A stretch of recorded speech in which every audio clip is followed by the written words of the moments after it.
Subscribers of Cheeky Vimto and No One Left Behind Kibu might already be familiar with the discussion of the problem of evil by Stephen Law and William Lane Craig.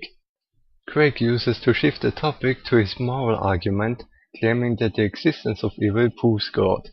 Stephen Law replied by refining the problem of evil as a problem of suffering and rejecting moral semantics. Now I want to summarize some alternatives to Law's response.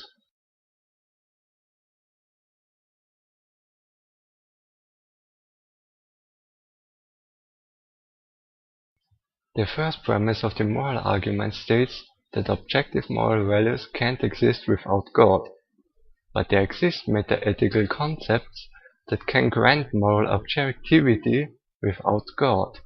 Thus, the first premise of the moral argument fails.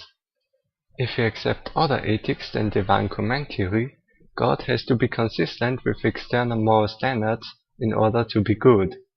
Now we can argue that a certain action God is said to have done is objectively wrong. If such an action exists, God cannot be all good.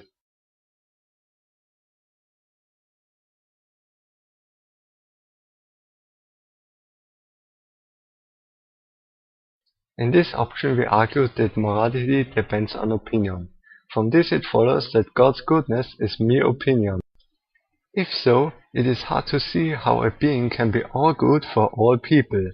If opinions are different, by definition good God violates the law of self-identity. The problem of evil is of course an example for such a disagreement. Thus, there is no God who is all good in all opinions. There might be a creator of the universe, but it is just our opinion if we call this being God or not.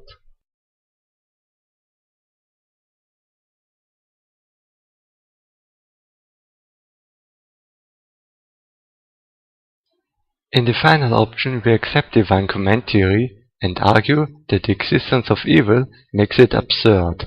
I think the argument can be phrased in the following way. According to William Lane Craig, the following is true. Morality is a reflection of God's nature. This of course makes God all good, since God is identical to himself. And moral experience is the experience of consistency or inconsistency with God's nature. If you experience one of God's actions as evil, you therefore have to be mistaken.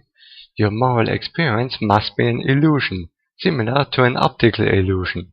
Indeed, many people experience God as a moral monster. The illusion that God is evil is therefore widespread. I see no way how this makes sense in Craig's worldview. On the one hand, God wants to be loved and worshipped.